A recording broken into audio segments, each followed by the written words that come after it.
Shalom. This is the brother you lied, coming back at you with another one. First and foremost, giving all praise, glory, and honor to Yahweh, Ba'ashem, Yahushai, double honor to the elders and apostles of Great Millstone. Salutation to the Akim, pushing the truth, sincerity, and charity, risking their lives and freedom to do so. I'm going to go into a topic. I may change the title, I may not, but it's going to be talking about defrauding the wages equals murder. And I'm going to just show a video real quick. It's a video. Probably like 60 seconds. The trucking industry is so shady. A guy I know once owned 178 tractors and trailers here locally. He did $17 million a year in revenue, so he was kind of a big thing. He was telling me about a story about this company that would only pay him every 120 days for all the loads that he did for them. They owed him $750,000 and literally would keep giving him the runaround like, hey, we're going to pay, we promise you. He did them a big favor and he was willing to help out and wait a little bit. When they didn't pay, it came down to the last day and he found out they went bankrupt. They owed him $750,000. His accounts receivables just couldn't recover that. It was money lost in the wind. This kind of stuff happens all the time, literally every day in trucking. That's how I know it's so shady. Yeah, basically what he was saying is in the trucking industry, in that area of the work field, is defraudment going on. So I'm just going to start off with Sirach 34. Sirach, also known as Ecclesiasticus 34 and verse 21. The bread of the needy is their life. He that defrauded him thereof is a man of blood. Verse 22. He that taketh away his neighbor's living slayeth him. And he that defrauded the neighbor of his hire, the laborer of his hire, is a bloodshedder. So, like I said, the bread of the needy is their life. How are you going to feed yourself if you can't even afford to? How are you going to feed yourself if you can't go out and get the means to acquire it? Like in nature, when a lion is disabled, that's a death sentence because he can't go hunt no more. He's no more use to his pack, which is called a pride. He's no more use. It's a death sentence. When you take away somebody's ability to help themselves, that's the bread of the needy. Okay, and taking away your neighbor's living, same thing, bread of the needy. Like whatever he needs to provide for himself and his family. You don't just kill a man, you killing his kids, his woman, if his parents are sick and relying on him, if he has siblings that's sick and relying on him, you killing him and his whole family by taking from him. You're a bloodshedder. Is literally murder is what you're doing when you do that. So Isaiah 19 and 15 says, neither shall there be any work for Egypt, which the head or tail, branch or rush may do.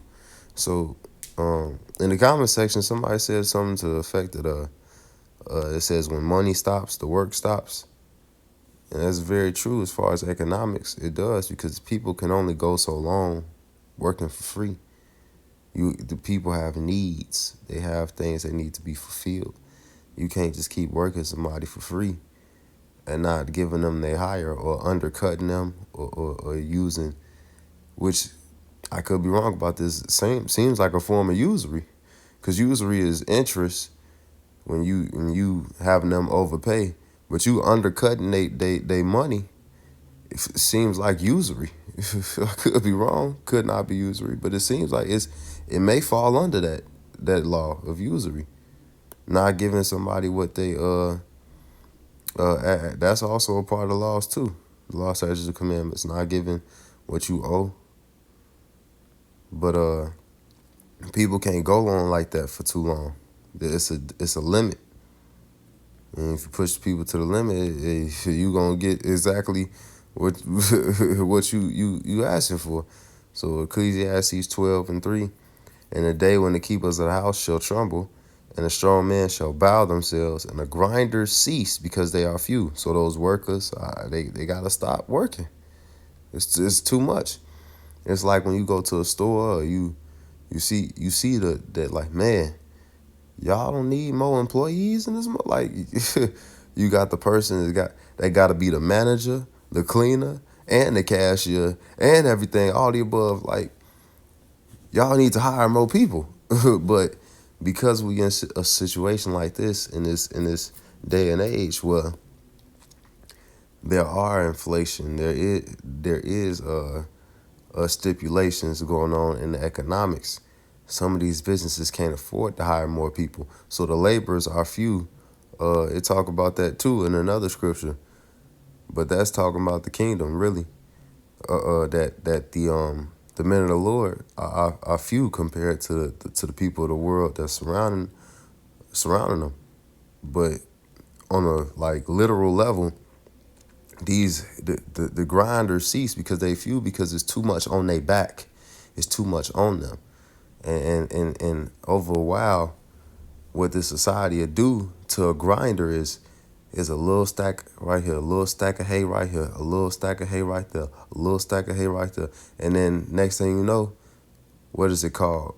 That was the straw that broke the camel's back. So yeah, straw after straw after straw. They back gonna eventually break. People have needs, they have limits. And those that look out the windows will be darkened. Why? Because there's nothing to look forward to if you're looking forward to this place.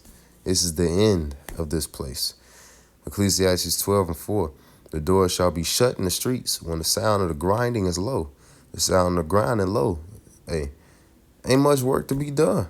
ain't gonna be no work. The business is gonna be shutting down. Ain't gonna be no work. Ain't gonna be no way to be out here really getting money for real. It's gonna be a wrap. And he shall rise up at the voice of the bird, and all the daughters of music shall be brought low. So yeah, yeah.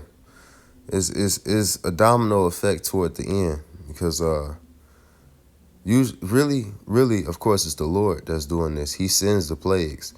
But every time it's like a kingdom that's at its end, or a country at its end, or it's at its state of apocalypse, it's about to crash or come apart, it typically starts with like plagues, right?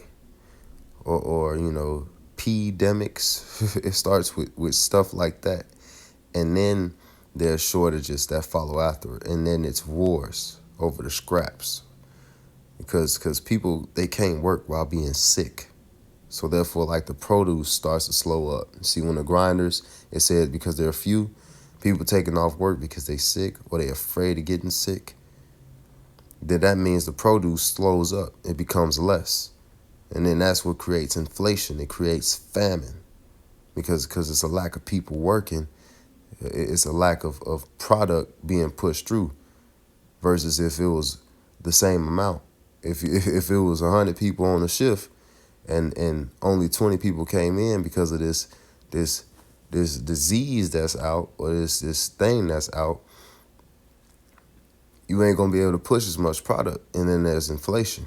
There's a lack of product, and that lack of product starts chaos, because the people that are waiting for that product, relying upon it, some of them ain't gonna get what they need off of it. They not gonna get it because it's limited now more than it was.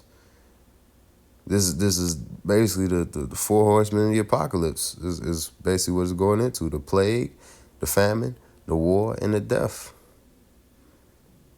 So, Lord willing, this was edifying. I could have went in a little bit more about.